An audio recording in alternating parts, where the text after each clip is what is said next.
Quarto bimestre, sexta aula. Campo magnético terrestre. No início deste capítulo, vimos que a Terra é considerada um grande ímã. Ainda hoje não sabemos ao certo o que causa o campo magnético terrestre. Acredita-se que diversos fatores contribuam para a ocorrência desse fenômeno. A constante agitação da parte líquida do interior da Terra é considerada um dos fatores. Nessa região, o calor propaga-se por meio das correntes de convecção que são capazes de gerar corrente elétrica, que por sua vez gera um campo magnético. Outras possíveis causas são as rochas que estão próximas da superfície terrestre e até mesmo o vento solar, que é carregado de cargas elétricas. Para estudar o magnetismo terrestre, é preciso definir um eixo magnético passando pelos polos magnéticos da Terra, análogo ao eixo de rotação que corta os polos geográficos do planeta. Note na figura ao lado que esses polos e eixos não são coincidentes. Como foi dito, por convecção, definiu-se que a ponta da agulha de uma bússola que aponta para o polo norte geográfico seria chamado de polo norte da bússola. Porém, como a Terra pode ser considerada um grande ímã e polos de sinais opostos se atraem, podemos concluir que o polo norte da bússola é atraído pelo polo sul magnético terrestre. Assim, pela definição, ficou estabelecido que o polo sul magnético terrestre, para onde o polo norte da bússola aponta, fica próximo do polo norte geográfico. Analogamente, o polo norte magnético da Terra encontra-se próximo ao polo sul geográfico de nosso planeta. Podemos definir que para cada ponto do campo magnético terrestre associa-se um vetor B chamado vetor campo magnético terrestre ou vetor campo geomagnético, que não é constante. Estudos apontam que o campo magnético terrestre sofre variações ao longo de determinado período e que tais variações não podem ser calculadas com precisão, pois nem a direção nem a intensidade das variações são constantes. Ele está sujeito a sofrer variações locais por causa das correntes elétricas existentes na ionosfera, da atividade magnética do Sol e das propriedades magnéticas de diversas rochas. Elementos do campo magnético terrestre. Os meridianos são linhas imaginárias que definem planos verticais que passam pelos polos norte e sul geográficos do planeta.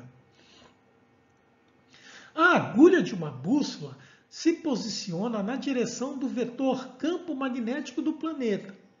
Essa direção é próxima da direção norte-sul geográfica, meridiano geográfico que passa pelo local onde está a bússola, mas geralmente não coincide com ela, já que a agulha é atraída pelo polo magnético.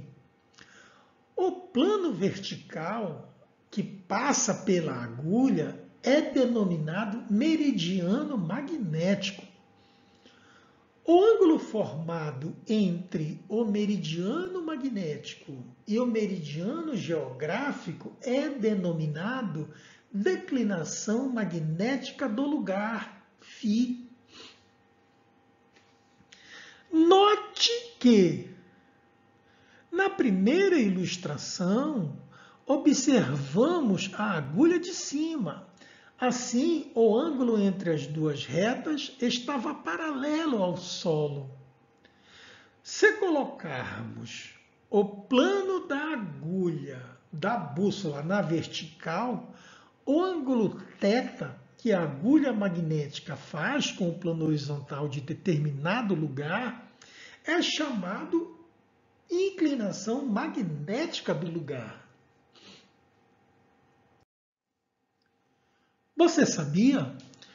Tecnologia, supercondutividade e a física moderna. Os materiais condutores são aqueles que apresentam na sua constituição átomos que liberam elétrons com facilidade, possibilitando a movimentação das cargas elétricas e o que os torna condutores, uma vez que possuem resistência elétrica praticamente nula.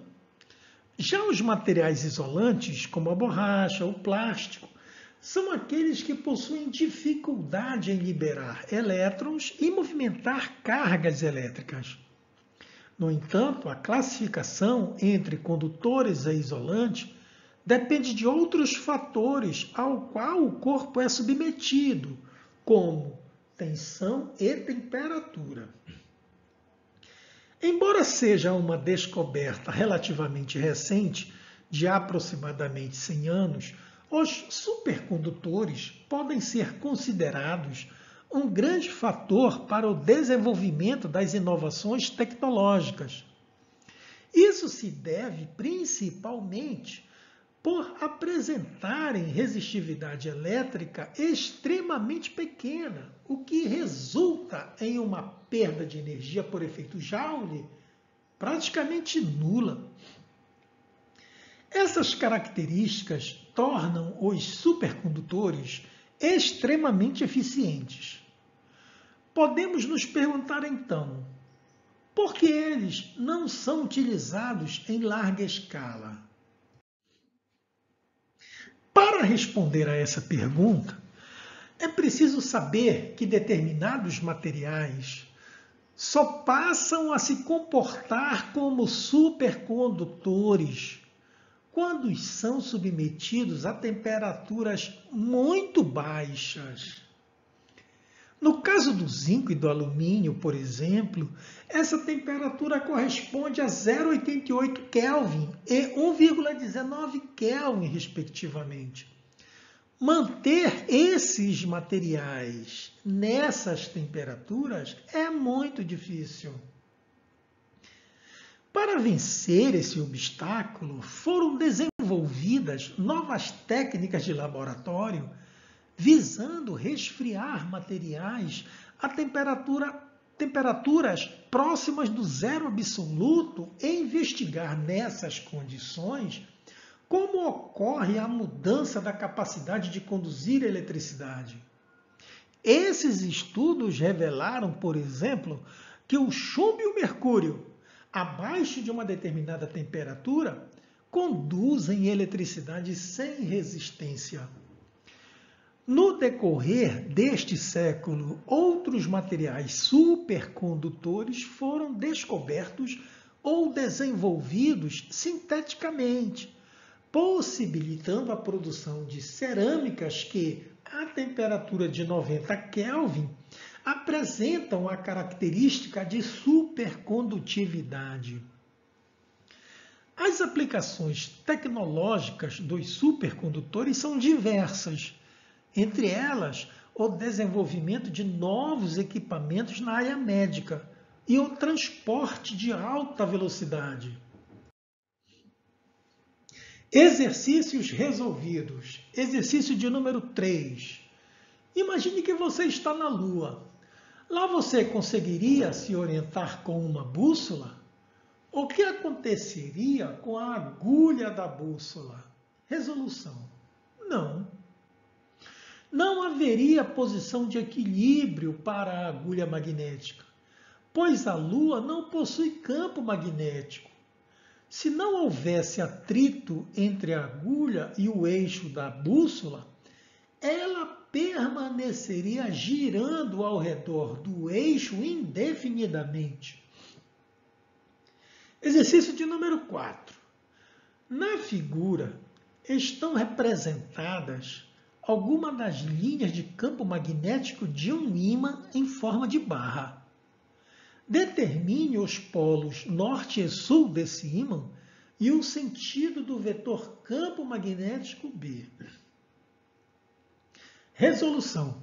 Pela orientação das linhas de campo, concluímos que A é o polo sul e B o polo norte.